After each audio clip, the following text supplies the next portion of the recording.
Gracias por continuar con nosotros a esta hora de la mañana. Yo voy a pedir un cafecito. Eso es lo que reanima a nuestros invitados, el cafecito de Santo Domingo. Para Tahira Vargas. Tahira, ¿cómo estás? Muy buenos días, qué bueno tenerte aquí. Buenos días, gracias por la invitación a este Tahira, programa. Bienvenida siempre. Eso de que negocien con nuestras chicas jóvenes, para muchos quizás sea una noticia nueva, pero para ti no lo es. No. Tú has estudiado mucho ese tema. Tahira hace investigaciones. Y en una oportunidad recuerdo que fui a ese estudio que hiciste sobre la trata interna, de cómo se negocia aquí a la gente, no solo a las niñas, sino a la gente en sentido general. Esto que ha pasado con este pelotero, ¿cómo se traduce en la cultura dominicana? Mira, lo que ha pasado con este pelotero tiene varias pautas o prácticas culturales envueltas que son parte de lo que es nuestra cultura y nuestra historia. Primero, el tema del abuso sexual infantil. O sea, no reconocer que cuando un hombre o adulto o un menor, en este caso un adulto, tiene relaciones sexuales con una niña, no es que tiene unas relaciones sexuales consentidas, eso es abuso. Exacto. Y entonces en nuestra sociedad lamentablemente se ve como que fue algo consentido, que ella tuvo relaciones. No, ella no tuvo relaciones, ella fue abusada. ¿Cuántas niñas y adolescentes resultan de embarazos de abusos sexuales y lo que se dice es que ella se embarazó? ¿Me entiendes? O sea, nuestra sociedad ha permitido y ha aceptado el abuso sexual como algo totalmente normal. Y no se reconocen los derechos de la niñez, donde se ve que una niña no toma una decisión de tener relaciones sexuales. El adulto se impone por su poder a nivel tanto machista como hombre, como también el hecho de la diferencia de edad ante ella. Entonces, el otro punto, el punto del abuso sexual en nuestro país tiene una historia. Nosotros tuvimos un gobernante, yo siempre hablo de eso, para entender los niveles de legitimación político-social que ha tenido el abuso sexual infantil. Nosotros tuvimos un gobernante y toda su familia que abusaba sexualmente de niñas y adolescentes. Y se organizaban eventos, certámenes de belleza, para llevar a niñas y adolescentes para que él abusara de ellas. Estamos hablando del tirano Rafael Leonidas Trujillo. Y toda su familia, porque Petán, por ejemplo, tuvo, bueno, Amelia que sabe de eso, si anda todavía por ahí, de Bonao, el tema de la fama que él adquirió de haber violado a todas las niñas, y de ahí es que viene el merengue Jarro Pichao.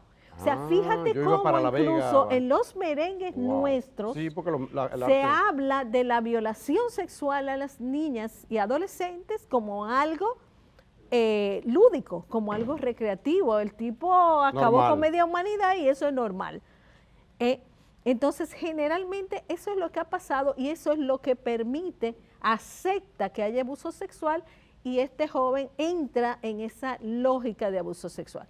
Pero el otro punto es el punto de la trata, o sea, cómo se vende el cuerpo de niñas y adolescentes por familiares a otros para obtener beneficio. El estudio que señala Bedí es un estudio donde se presentan los casos de mujeres, de niñas y adolescentes que desde los 7, 8, 9 años son abusadas sexualmente, son vendidas por su familia para obtener beneficios de eso y que incluso el mismo tirano lo hacía. Él abusaba sexualmente y luego le entregaba una tierra a la familia o le entregaba un cargo al papá. Entonces, exacto. Entender cómo el cuerpo de las mujeres siempre ha sido usado en venta y comercializado como tal, en ese sentido. Entonces, ¿cómo los agresores sexuales nunca son vistos como culpables? Exacto, como que es una pena. Pero dice, cayó en un gancho. Él cayó en un gancho, la culpable siempre es ella. En el estudio que yo hice con Profamilia sobre masculinidades y violencia de género, que entrevisté a más de 80 hombres de diferentes estratos sociales, muchos de ellos reconocieron que eran agresores sexuales, pero no lo ven como delito. No ven que es un problema. No ven que eso genera un problema en las personas y que ellos están violando un derecho y que es un delito abusar sexualmente de una niña. No lo ven. Quizás, Tahira, porque Dicen que la moral, como todo, tiene un carácter histórico. Eso, lo que estamos viendo es como un cambio de cultura, ¿cierto? Pero parece que no es exclusivo de República Dominicana. Yo he visto casos en la India que la familia acuerdan un matrimonio con una niñita, y yo digo, pero diablos, Allá pero todavía está ¿cómo peor. es eso? Públicamente. Las violaciones colectivas de Sí, la India. ¿cómo es que la humanidad, tú que eres antropóloga, cómo es que se da eso? Porque estamos hablando de un país caribeño y algo tan lejano como en la espalda de nuestro lado del mundo, digamos, en la antípoda, como la India, pero, qué sé yo, Pakistán o no sé, cualquier otro país. Bueno, fíjate que el desarrollo, lo que se ha llamado la cultura patriarcal, o sea, tenemos que reconocer que nuestras sociedades están sostenidas en el patriarcado. ¿Y de qué se trata el patriarcado? Precisamente de eso. De predominio, del dominio del dominio hombre. de los hombres sobre las mujeres y su cuerpo. El cuerpo de las mujeres no les pertenece. El cuerpo de las mujeres le pertenece a quien tiene el poder. Y en este caso son los hombres. ¿Y qué dicen los estudios, qué dicen tus investigaciones, o sea, los hallazgos de esas investigaciones sobre las secuelas, se dice, sobre lo que queda después? ¿Cómo queda hecha esa niña, esa mujer, cuando ha sido abusada desde niña? ¿Qué Mira, pasa? las secuelas psicológicas del abuso sexual son muy grandes. Las mujeres se pasan la vida afectadas por el abuso sexual.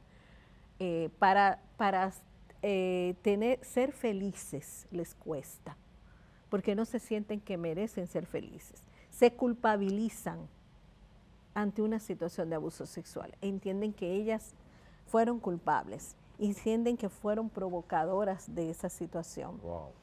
Y no reconocen que tienen derechos al placer sexual. Ya.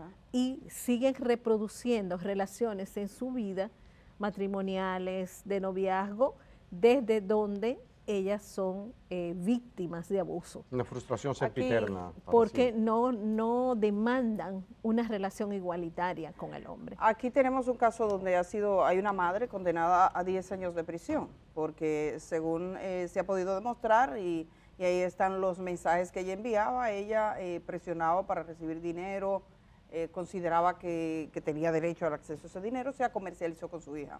Ahora bien, me pregunto qué pasa con el padre. ¿Por qué la ausencia de los padres? Aquí lo vemos mucho, ¿no? Hay un incendio en un barrio, en un lugar, el papá está ausente. ¿Y la madre? ¿Dónde estaba la madre? Estaba haciendo algo. Hay una situación en otro lado, ¿dónde estaba la madre? Siempre nos estamos preguntando sobre la responsabilidad de la madre, pero noto una ausencia del padre, del hombre. Y en esa sentencia está ausente el padre, que además tenía una querella y la retiró porque consideró que contra su hija no se había cometido ningún delito. Sí, mira, lo que tú destacas es muy importante. Nosotros somos una sociedad donde la paternidad es muy débil, casi ausente. Fíjate que en las estadísticas nuestras no sabemos cómo es la paternidad. No sabemos cuántos hijos tienen los hombres promedio. No sabemos cuántos hijos tiene un hombre. ¿Cuál es el promedio de hijos que tiene un hombre? Se sabe cuántos promedio de hijos tiene una mujer, pero no se sabe el promedio de hijos que tiene un hombre. Bueno. Y de cuántas relaciones, ¿no? Y cuántos hombres asumen su responsabilidad. Hay hombres que dicen que yo sepa tengo tanto. Entonces, los únicos que pueden hablar de ciertos niveles de responsabilidad paterna son el Ministerio Público por las pensiones, pero aún así, o sea, hay demandas de pensiones y sabemos que la responsabilidad paterna, esta sociedad no la ha trabajado ni la reconoce. O sea, lo que tú dices, cada vez que hay un problema social, los embarazos de adolescentes se mira hacia la madre. No, las madres son las culpables de que esa muchacha se embarace. Si hay casos de delincuencia juvenil, si hay problemas de muchachos que están en actividades irregulares o muchachas, eso tiene que ver con la madre.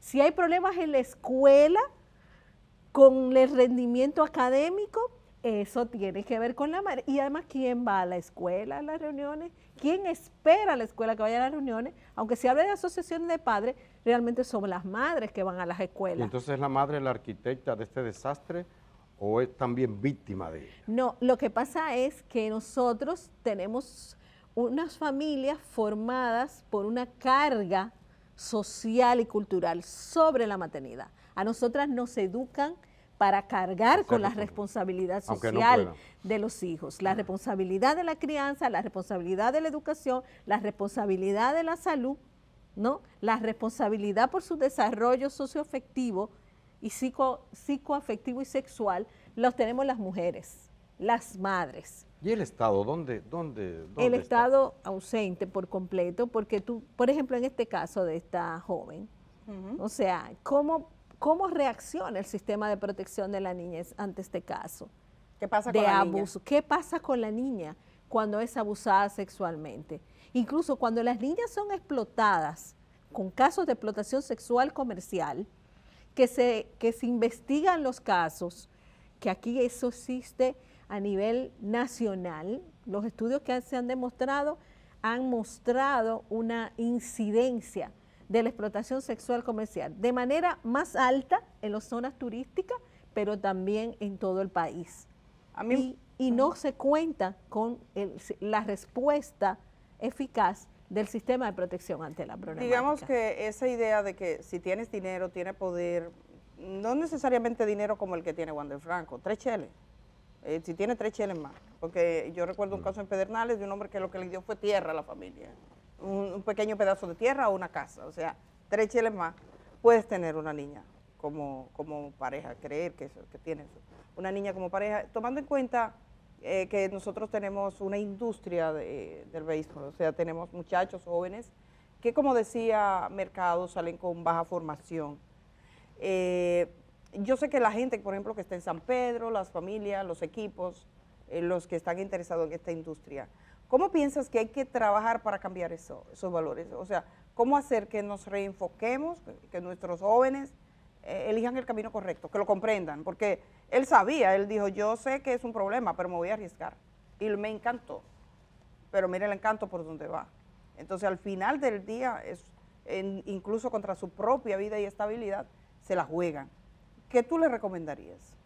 Bueno, mira, yo creo que es muy importante que este caso sirva como un ejemplo para el tema educativo, para el tema incluso de pruebas de entrevistas previas. O sea, cuando tú vas a seleccionar a un joven, tú debes tomar en cuenta estas variables. O sea, tú tienes que tomar en cuenta en un proceso de selección de un joven que va a pertenecer a un equipo, que va a manejar mucho dinero, el tema de consumo de sustancias, el tema del consumo del alcohol y el tema de prácticas de explotación sexual y abuso sexual infantil. Y se necesita orientación y educación en ese sentido. No solo en el área del béisbol o de los deportes, en todo el país. ¿Cuáles son las campañas que nosotros tenemos donde se le eduque a la ciudadanía y a los hombres frente a el tema de frenar el abuso sexual infantil y plantear que es un delito? Hemos retrocedido en cuanto al tema de la educación. Por ejemplo, hay una ola, ¿verdad?, como de que no se hable de educación sexual en las escuelas, que eso es una agenda, no sé qué, una serie de disparates que parecen ser lo que predominan ahora mismo, y hasta el Estado casi como que lo asume y quita programas y demás. ¿Qué tanto puede incidir esto? ¿Qué tanto puede retomar esas orientaciones, como están haciendo con Moral y Cívica, para que esos casos vayan bajando? Claro, es que la educación sexual es fundamental, porque es que tú necesitas conocer tu cuerpo, reconocerte como un sujeto de derechos. O sea, estamos hablando de moral y cívica, pero nosotros lo que necesitamos es educación de derechos. Nosotros lo que necesitamos es que la niñez conozca sus derechos y se empodere frente a sus derechos, la niñez y la adolescencia. Y el tema de los derechos sexuales y reproductivos es fundamental, de que una joven sepa en qué momento está siendo sujeto de acoso, porque empezamos por el acoso, sujeto de acoso sexual, que no hemos logrado que se penalice el acoso sexual. Y ya vimos el caso de la muchacha que fue asesinada y que había sido acosada sexualmente en su trabajo, ¿no? Entonces, tenemos que trabajar el acoso sexual, tenemos que trabajar el abuso sexual, tenemos que trabajar el incesto, ¿no? También. En ese sentido, la violencia de género, ¿no? Entonces, todo eso se trabaja desde los derechos sexuales y reproductivos. Y si la escuela no ofrece eso, ¿quién lo va a ofrecer? ¿Desde Sí. dónde vas a tener esa información? Entonces estás sujeta a distorsiones y a manipulaciones que terminan en ejercicio de poder y en violaciones sexuales. Definitivamente. Gracias, Tajira, por madrugar, que has madrugado hoy con nosotros. Pero tú Como eres de siempre. madrugar. Yo Tú soy eres de Tú eres de madrugar, sí. madrugar, sí. Contrario a mi Sifu. No, no. Para nada. Eres de madrugar. Yo estoy aquí porque es obligado, pero yo no he despertado todavía. Gracias, Tajira. Muchísimas Nada, gracias. gracias por estar. Cuando regresemos vamos a estar con una historiadora, catedrática universitaria, escritora por demás, Luz Nereida Lebrón. Así que no se lo pierdan, eso tras la pausa.